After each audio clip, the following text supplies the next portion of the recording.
E neste episódio do Cinema Act vamos acabar com este pequeno ciclo sobre Park Chan-wook, falando de um filme mais recente, A Criada. A Criada é um filme que foi realizado em 2016 e que também ele acabou por ser um filme que entrou no circuito do Festival de Cannes.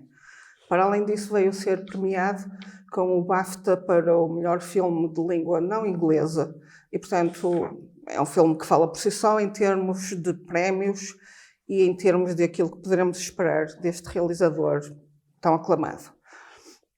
Na história deste filme temos uma coreana, Sun-hee, que vai ser contratada para ser a criada de uma rica herdeira japonesa, Hideko.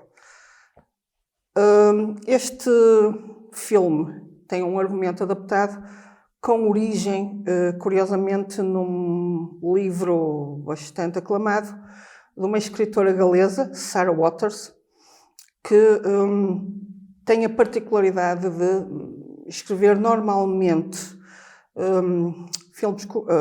livros cuja ação se desenvolve em Inglaterra na época vitoriana, e é o caso do livro que dá origem a este filme, e que acaba por ter também uma temática LGBT.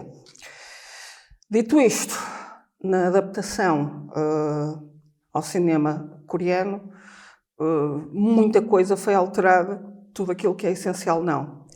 Foi feita uma integração interessante numa época em que a Coreia do Sul se encontrava ocupada por forças japonesas, o que dá o mote para explicar por que motivo é que Sun-hee, tendo sido contratada para servir esta japonesa, por trás dessa contratação existe todo um plano de destruir Hideko. Portanto, também aqui uma história de vingança e de luta contra esta espécie de ocupação, e a partir daí a história desenvolve-se mais ou menos paralelamente com aquilo que poderíamos encontrar no original da Inglaterra vitoriana. O livro já agora chama-se Fingersmith. Feita essa adaptação, vemos o desenrolar da história e, como já seria de esperar com este realizador, temos várias reviravoltas e vários momentos diferentes. Daniel, qual é a tua opinião? Olá, Dora. Boa introdução. Portanto, eu quando vi este filme a primeira vez fiquei maravilhado. Gostei bastante. Da segunda vez também gostei, não é? Mas estive mais concentrado em captar os detalhes que me escaparam na primeira visualização. Portanto, estamos a falar de um filme dividido em 3 partes e com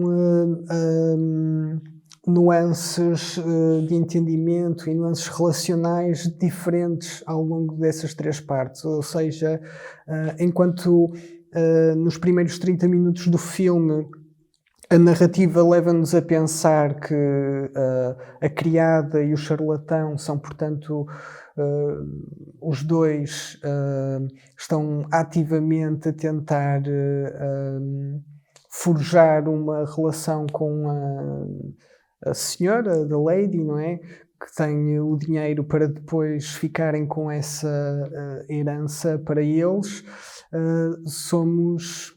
É-nos tirado o tapete do chão e na segunda parte tudo se transforma e a relação entre a personagem do charlatão, eu não sei os nomes, o charlatão com a lady, isto vai ser um bocado cómico, com a Hideko, há um foco maior na aproximação deles, nas intenções dos dois e se existe ou se é possível até existir algum tipo de sentimento entre os dois na medida em que eles acabam por se casar. Somos novamente levados ao tapete e na terceira parte, novo twist, quando tudo fazia prever que a criada e a Lady Hideko já tinham estabelecido uma relação entre as duas e planeavam contra o charlatão. afinal é a criada que é posta num hospital psiquiátrico. A Great Turn of Events. Depois, na terceira parte, vemos realmente o que permanece, ou a parte mais genuína do filme em relação aos sentimentos nutridos pelas personagens que vêm à tona, e aí apercebemos-nos de que existe um afeto real e um possível amor entre duas personagens femininas, algo que deixaria a Safo muito orgulhosa, digo desde já. A personagem masculina é violentada e completamente destruída em termos de ego e de personalidade, o que torna este filme aquilo que eu posso chamar como um murro no estômago do patriarcado. E agora vou passar a palavra a quem quiser continuar. Eu fiquei sem tapete logo no início. Eu não sei o que é que eu estava à espera, mas não era daquilo. Quando o filme, como o Daniel disse, as 3 partes, eu comecei a desenvolver um carinho pela criada, não é? Não vou assassinar o nome da personagem, nem da atriz. Suni, pronto. Por aí. Não vou tentar pronunciar, mas efetivamente eu não estava à espera daquele filme, estava à espera sim de uma parte mais colonialista, não é? Da opressão entre o mais Japão, histórico, se calhar, mais histórico, e não tão, né? Floral. Gostei da palavra. Estava à espera de algo mais histórico, mas faz todo o sentido, até pela parte do colonialismo, da opressão. Também acho que há aqui uma objetificação Completa da mulher, no caso, sim. com o tio da Lady. Elas são treinadas desde o primeiro momento para fazerem aquelas leituras tão expressivas, tão gráficas como ela fez, tanto que até levou a tia dela a suponho, uma depressão profunda. Eu acho que ele tem aqui novamente fala sobre o suicídio neste filme também.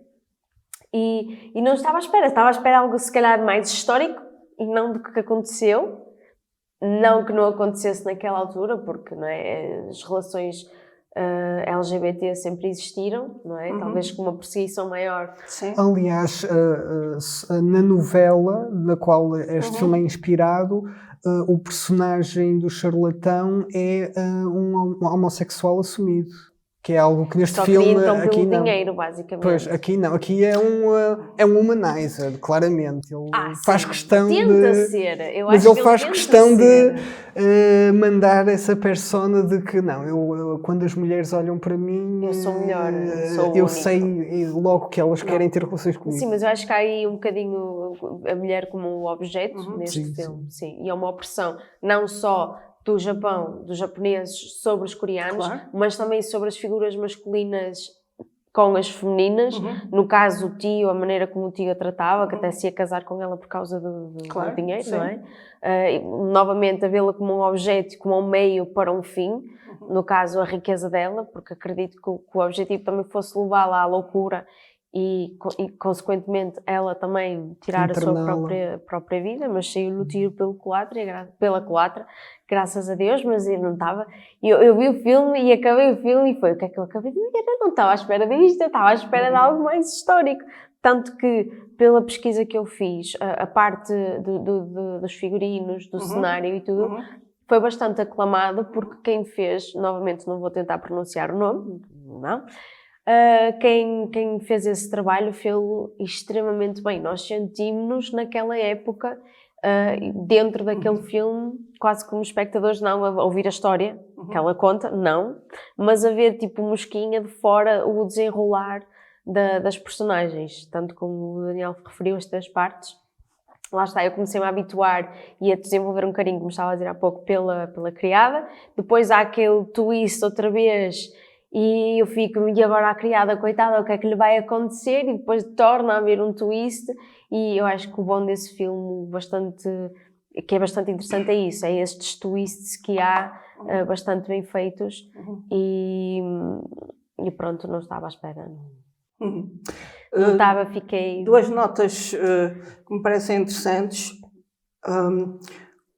Todo o cuidado que há em, de facto, de sentires que está a ser retratada uma época muito específica, e houve cuidado em a mostrar tal e qual como ela é, em termos do contexto coreano, de alguma forma transpõe muito bem e respeita de alguma forma o texto original, porque a Sarah Waters realmente gosta de escrever posicionando como pano de fundo a Inglaterra vitoriana e tendo também aí um cuidado muito grande aos detalhes em todos os aspectos.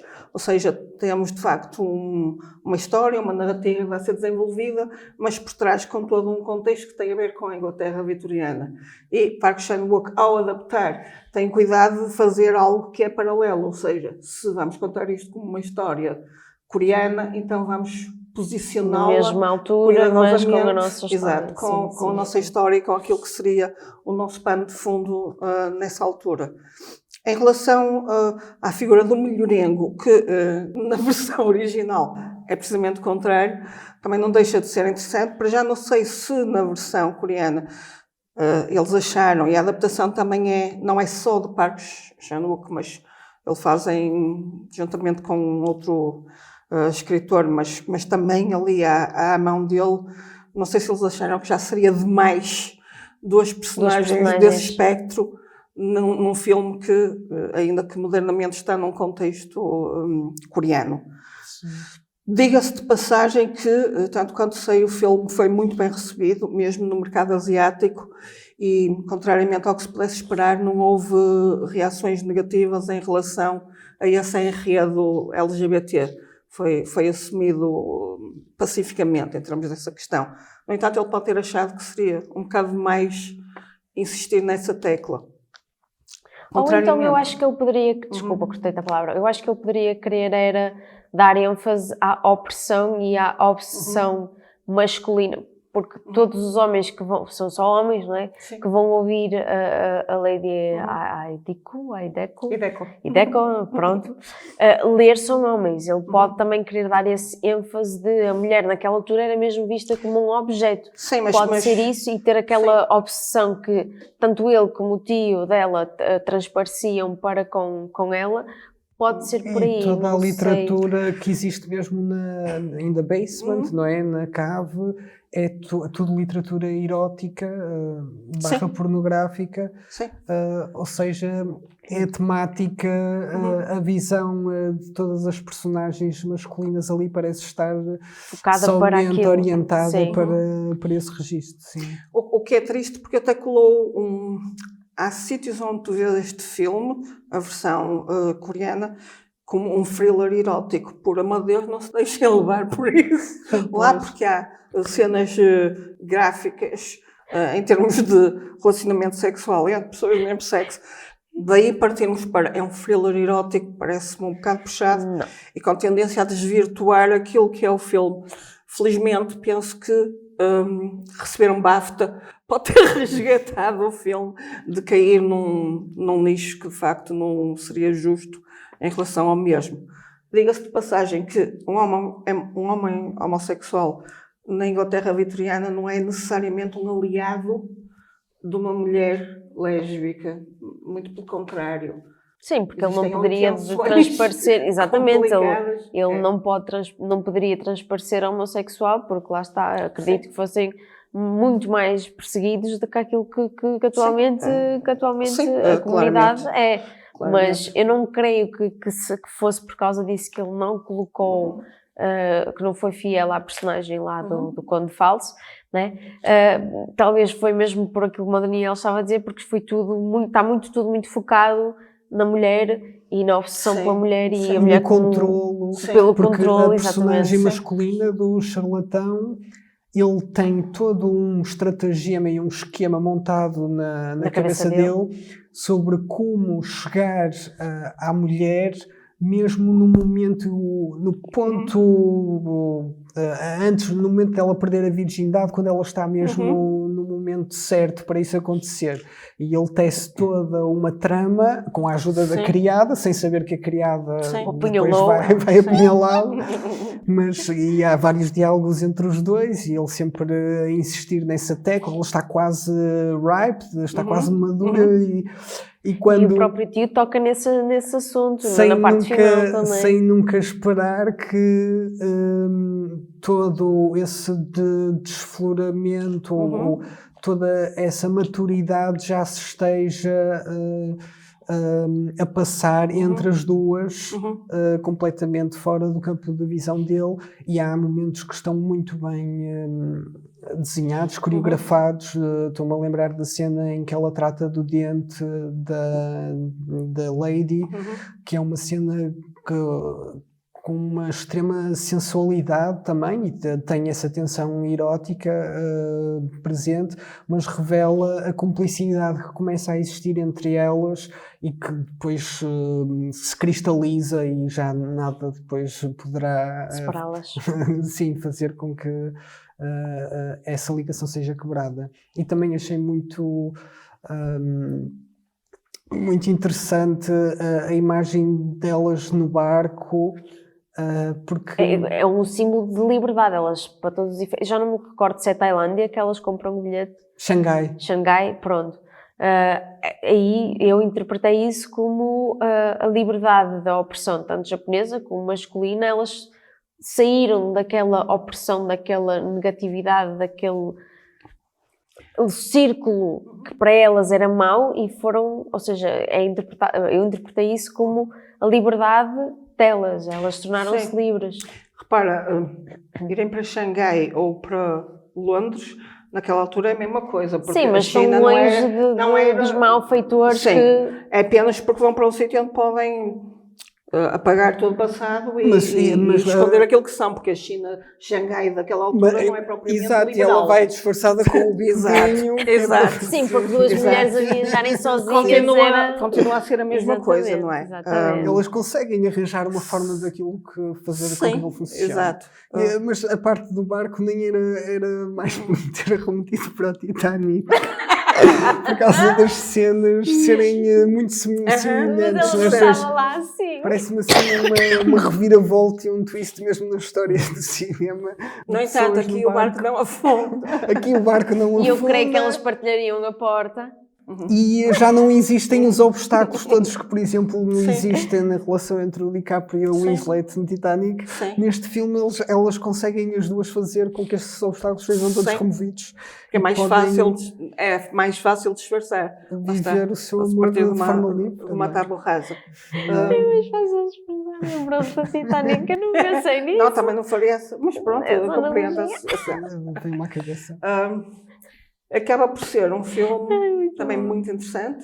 Acho curioso ele ter ido buscar esse livro, quer dizer que de alguma forma o tocou, ou lhe pareceu uma história particularmente interessante. Sim, e eu penso que no filme há uma outra referência à Inglaterra. Sim. O que faz algum sentido, algum piscar de olho à obra original. Thank you. De resto, interpretações muito boas, como de costume. Como tu dizes. Uma coisa que eu achei extremamente interessante foi as duas atrizes, tanto a criada como a senhora. Elas eram extremamente parecidas ou foi só eu que achei isso? Porque na cena final, quando elas estão a embarcar, há ali um olhar de ambas na câmara que eu não sei quem é quem. Elas elas têm uma fisionomia muito, em termos muito, de altura muito, e peso. Exatamente, muito, eu achei isso. Sim. Não sei se foi intencional, se foi... Espero que tu não estejas a cair numa falácia ocidental. Não, é aquela em que nós dizemos os orientais são todos iguais. Não, há algo no olhar delas que é muito, muito idêntico. Não sei dizer. Eu por acaso acho não que li nada sobre isso. O olhar da Lady Deco é um olhar muito frio. Sim. E quase estamos ali perante um espectro. Mas no final isso muda, é por isso que eu acho que fica muito idêntico. É a convivência com a criada que transmite mais calor. que Sim. se pode levar também a ela a transformar. A vida que ela teve. E ela está a fazer um duplo papel, porque ela, quando está do lado do charlatão, tem de interpretar a pessoa que está a ser cortejada e que vai casar com ele, e quando está com a criada tem mais liberdade para ser ela própria e ao mesmo tempo de descobrir-se, porque ela também se está a descobrir. Sim. Embora um dos twists do filme seja precisamente ela faz esse papel de pessoa ingênua e depois percebemos que todo o passado dela ela já foi preparada desde o início para se tornar num ícone. Num ícone, sim. Num ser bastante experiente e sabedor destes meandros masculinos. Mas o que eu ia referir nem era isso, tinha a ver com o facto do filme, apesar de transpor uma obra europeia, não perde a identidade do realizador. Exato. E gostei muito de observar já na parte final, quando o tio e o charlatão estão ter a conversa final. Sim, estão a confraternizar. Confraternizar aqui é igual a cortar dedos e pronto, ia ser tortura. E a tortura psicológica e física, mas é possível observar um polvo num aquário. E mais uma vez a temática do polvo, que depois me levou aí por um rabbit hole a pesquisar todo o simbolismo do polvo na cultura oriental, e é mesmo, o polvo é muito usado como um símbolo dos sentimentos que nós ocultamos a nós mesmos. Sim. Ou com os tentáculos, coisas... Sim, é de facto simbólico. Sim, mesmo as coisas mais perversas que escondemos nos refundidos da nossa consciência. Por isso ele mantém sempre, e mesmo a forma como ele arquiteta, portanto, a cave, que na mesma a água e os rios, não são rios, mas as partes de água... Os caminhos, não sei se é caminhos a palavra, mas eu estou a perceber o que queres dizer. Povoarem o chão, tal como no Old Boy isso acontece no lugar onde se encontrou o antagonista. Parece que os vilões dos filmes dele concentram-se sempre todos nos mesmos espaços, ou com os mesmos digamos, há um simbolismo tótems sempre a aparecer. Há um simbolismo, como é que eu ia dizer, está-me a faltar a palavra, que se mantém, que é coerente com a filmografia dele. Sim. De facto. E novamente a cor aqui é uma cor mais fria e não quente. Por acaso foi neste filme que eu me apercebi que ele usa muito os tons frios. Não sei se isso, por acaso não pesquisei se tem algum significado para ele, ou se é algo, não sei, lá está, como ele é filósofo, não sei se tem aqui alguma interpretação da parte dele, mas é algo que também me agrada, esses tons frios e mais esverdeados, azulados, não faz muito sentido, mas é uma coisa que me agrada na construção dele como realizador. E os figurinos para mim estavam desde a roupa aos penteados, aos acessórios, não é canetas que aquilo se chama, mas pronto, a própria cena que o tio faz de lamber a tinta, pelo que eu sei da minha curta parte histórica japonesa e coreana, era algo muito tradicional deles terem a boca preta, não é? Que era da tinta de escrever. Portanto, tudo isso acho que está bastante bonito, bastante bem feito. E aqui o preto também pode ser interpretado como a corrupção e a podridão que já existe. Sim, porque ele era um... Está-me a falhar agora aqui a palavra. Era um... Corrupto? Não é bem corrupto que eu quero dizer. Introduzir a palavra aqui quando me lembrar.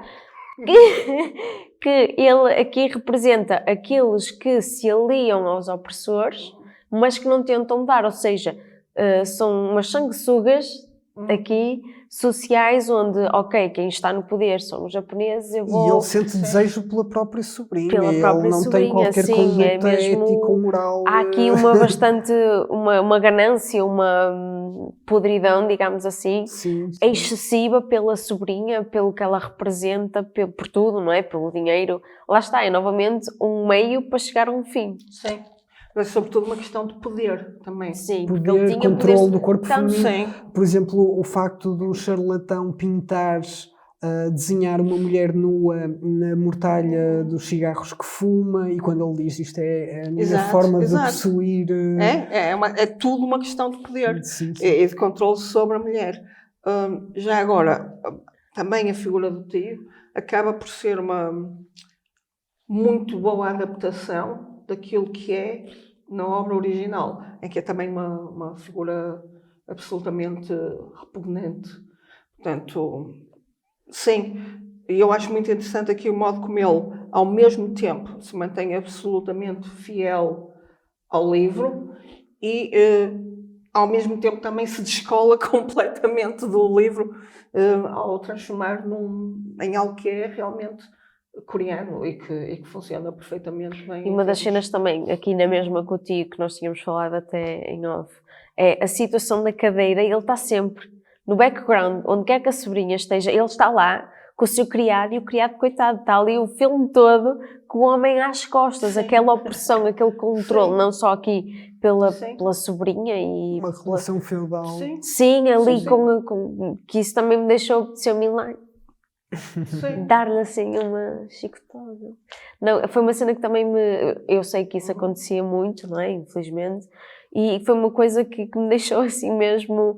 Podia estar a acontecer muita coisa à volta, mas sempre que ele aparecia com o criado e o criado com ele às costas, o meu olhar, não sei porquê, focava-se sempre ali.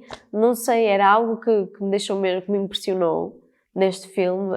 Foi mesmo o To The Teeth que ele fez, a representação daquela época na Coreia.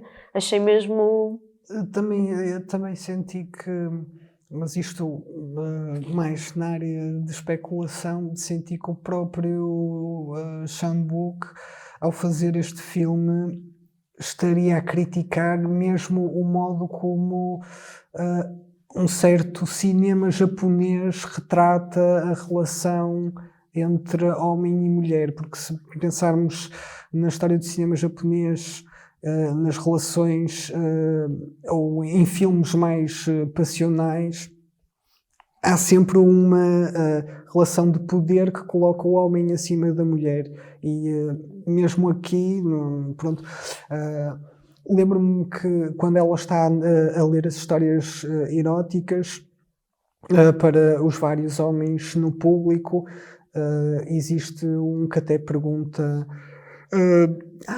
será que isso é Marquês de Sade? dá o toque europeu, mas não, são mesmo baseados em contos chineses. Mas eu acho que existe aqui também uma forte crítica a um tipo de cinema que ainda retrata as relações entre homens e mulheres sob um paradigma que já está muito ultrapassado. É a opressão do sexo aqui. Sim. O homem sobrepõe-se à mulher. Há uma cena também no filme que não mostra... é algo que tenha deixado de existir. Há uma cena no filme em que isso é bastante visível, é quando o tio vai, não sei fazer o quê, no carro, e ele para o carro e ela, não é, sabe que a paragem do carro era para ela, e ele diz-lhe algo do género: aproveita a tua última semana de liberdade. Algo do género, como quem diz: tu até agora pudeste andar livre, a partir deste momento acabou. Aí também essa opressão, medição de poder, que tu não tens poder, podes ter esse dinheiro todo, mas quem tem o poder sou eu, não és tu, não tens poder de nada, poder de escolha, poder de opção, o que seja. Também aí, não sei se isso seria uma crítica ao cinema, como estavas a dizer, no caso japonês, se à própria sociedade antiga e atual, que ainda existe. Agora também aqui um bocadinho no espectro agora falha-me a palavra, da especulação. Okay. Sim. O meu cérebro não está a celebrar hoje, ele não quer celebrar. Ou seja, O que eu pensava que o filme ia ser era isso, uma crítica social e uma parte histórica, e não nada do que aconteceu. Surpreendeu-te mais do que o Old Boy? Sim, porque eu acho que o Old Boy eu já estava à espera de ser algo assim mais... não aquele plot twist dele com a filha, não é? Mas eu já estava à espera que fosse algo de vingança. E este eu estava à espera que fosse algo histórico e não algo do foro romântico, LGBT ou o que for. Eu estava mais à espera que fosse uma retratação, acho que eu acabei de inventar uma palavra, não interessa, da história entre a Coreia do Sul e o Japão, e não propriamente uma história, vamos passar a expressão de amor, porque eu acho que no fim nós apercebemos que elas realmente fugiram juntas porque se amavam e queriam ser livres, sendo elas próprias e não como senhora e como criada, porque ela teria sempre a opção de casar com o tio ou com o falso conde e continuar com a criada a viver o romance, mas elas neste caso optaram por fugir. E o Old Boy, eu já estava à espera que fosse algo de vingança, não com aquele twist da filha, mas já estava à espera que fosse algo, portanto, sim, No entanto, são 2 filmes que gostaste muito. Está muito, dá um estico. Assim? Gostei, são filmes que se me perguntarem para que filme recomendar, eu recomendo, tanto que já recomendei o Old Boy a bastante pessoas, eles perguntaram de que é e eu não posso dizer, tens que ver. Exato, não estragues. Mas explica-lhes que é o original, pelas alminhas. Sim, eu quando digo sempre que é o coreano. Até há tão pouco tempo eu não sabia que esse americano existia, sabia da série, mas não sabia do... Portanto, foi bastante bom, não é? Já agora, procurem em streaming, porque ele está em streaming, não será nos principais, mas está em streaming. O Old Boy, o original. Sim, eu já vi. Sim. Está em streaming, está no filminho. Sim, exato. Está no filminho. A criada, não faço a mínima ideia. Mas... A série é uma pena, e é uma pena porque cá, efetivamente, há canais que passam... Não sei se tem que... Não era a criada que eu queria dizer, era a série. Oh, meu Deus, não sei. Não, tu disseste a série, mas eu parei-te porque eu não sei de que série estás a falar. Para isso, a série que eu queria dizer era do Old Boy, não da criada. Pronto, ok. Porque tem a minissérie sobre a criada. Porque exatamente. Sim, e que não sei se é a mesma coisa. E eu aqui tenho que desfazer uma confusão que se está a instalar neste momento, porque temos uma escritora chamada Frida McFadden, que escreveu um livro Criada, que deu origem a uma série, e que eu penso que seja a série de que estás a falar, e que não tem nada a ver nem com a Sarah Waters, nem, aliás, o livro de Sarah Waters é tipo quando eu fui pesquisar 15 anos anteriores à Frida McFadden. Mas quando eu fui pesquisar o livro do Fingersmith é sobre a série. Sim, pronto. Nós estamos a falar do Estamos a falar da mesma coisa. Portanto, tenham cuidado com isso. O que está muito na berra neste momento tem a ver com a Frida McFadden e os livros dela. E sei que está ou já em produção ou em pré-produção o filme com base no livro da Frida McFadden, que não tem nada a ver com isto. Não, mas a que nós estamos a falar é da Sarah Waters, não tem nada. Tanto que a série é posterior ao filme. Falando da Sarah Waters, lá está, eu que já tenho algumas luas a passar por cima de mim, não é? Vi havia 2005, 2006, por aí, a minissérie, que se chama mesmo Fingersmith, creio, e que é uma minissérie de 3 episódios da BBC, que é uma produção brutal. Dizemos que a BBC está tudo dito, com bons atores e situada... Mas não deve ser tão explícito como este filme, ou não? É razoavelmente explícita daquilo que eu me lembro. Com bons atores, lá está novamente, BBC Stamp of Quality ali, e que eu não sei atualmente onde se poderá encontrar. Eu vi que estava na Apple TV, porém não sei se está para reproduzir ou se há um vídeo de 3 horas no YouTube. Sim, no YouTube tem se calhar é isso, se calhar é o agregar desses episódios.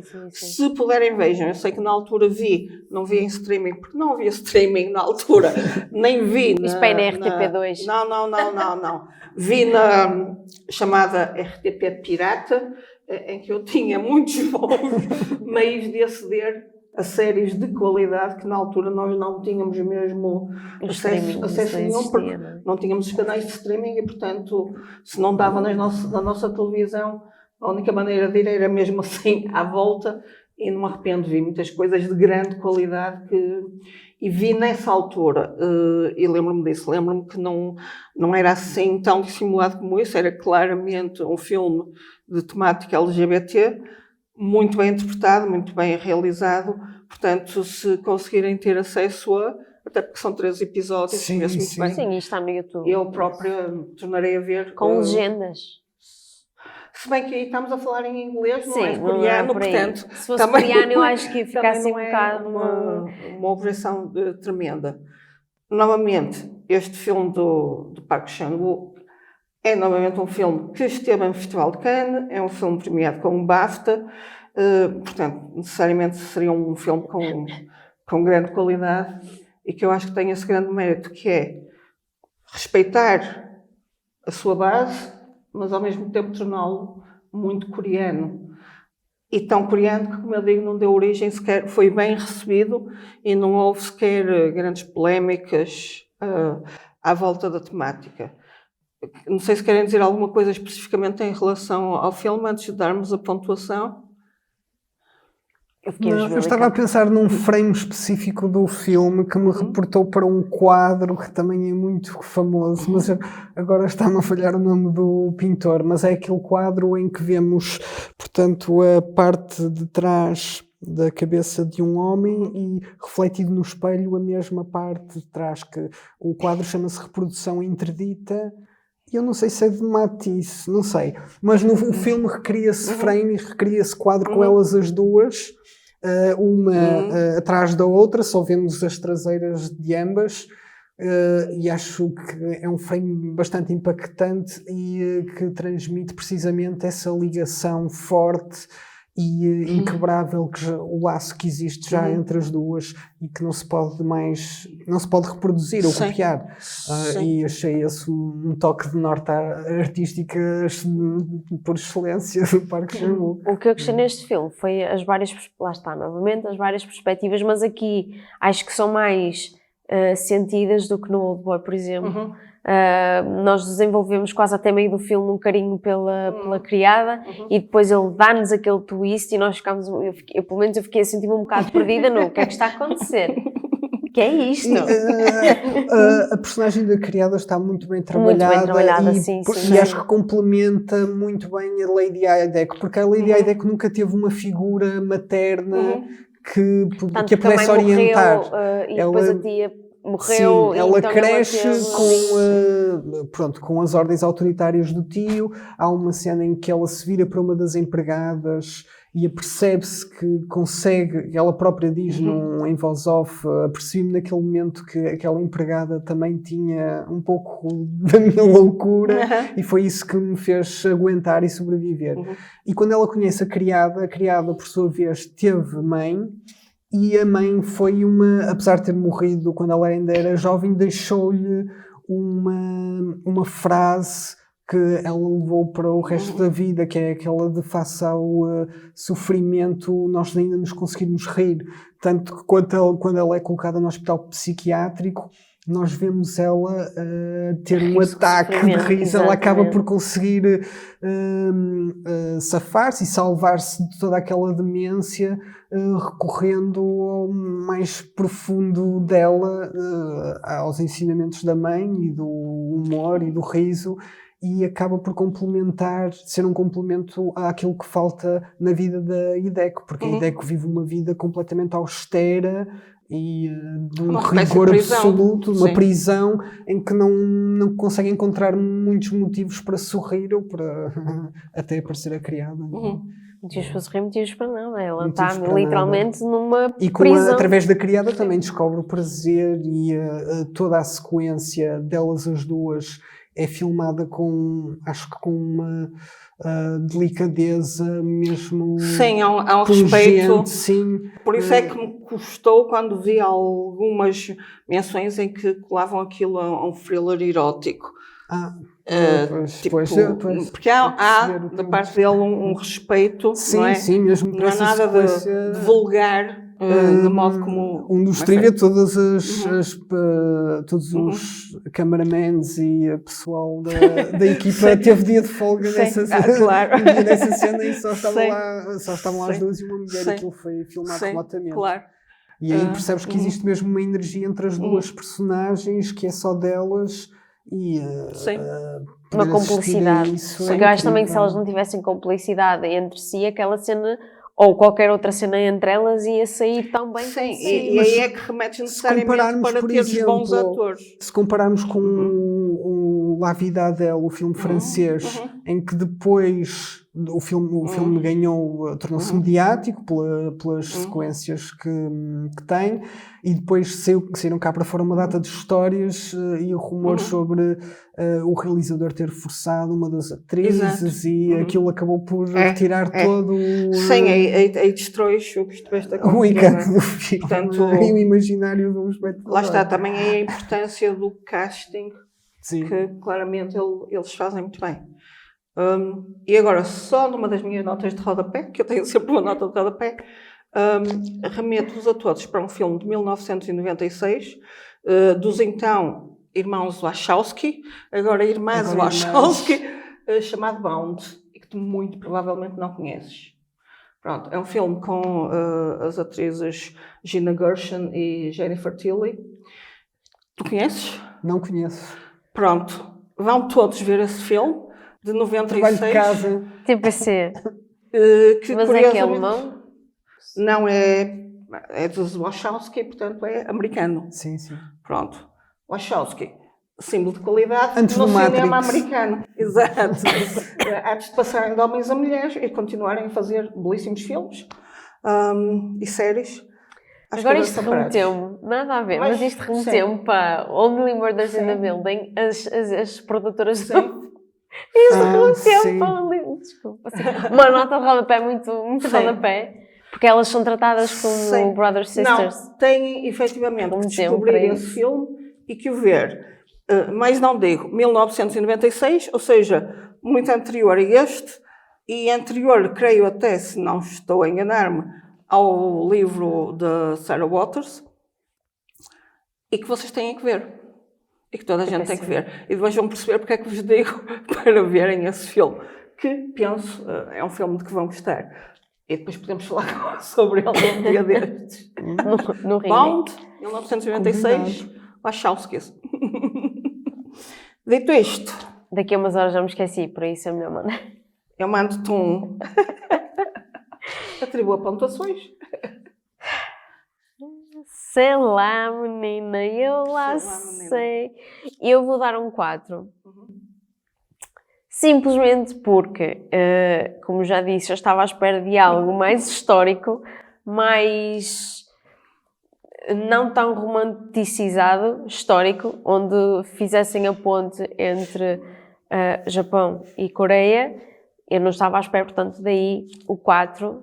Não que o filme esteja mal, que esteja mal ou mau, o filme é excelente e recomendo a toda a gente ver. Daniel? Não me batas, Dora, por favor. Eu também vou dar um 4. Acho que o filme está muito bem conseguido. Só não dou o 5 porque aquilo que acaba por me apelar mais no filme é realmente a procura de um afeto genuíno entre as personagens, que consigo encontrar nas duas personagens femininas, que têm uma química que de facto é verosímil aos olhos do espectador.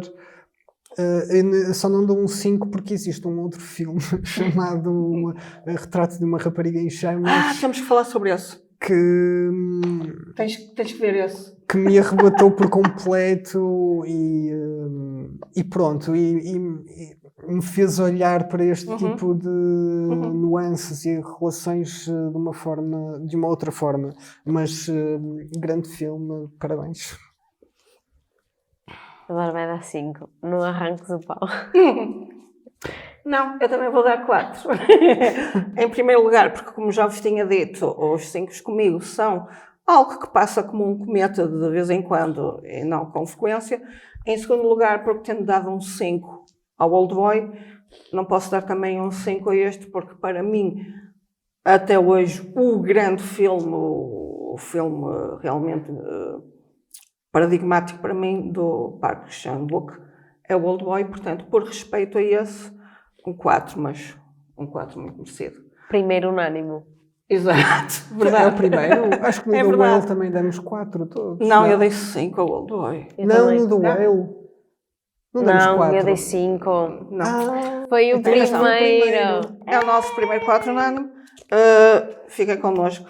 Tatinho. Voltaremos em breve.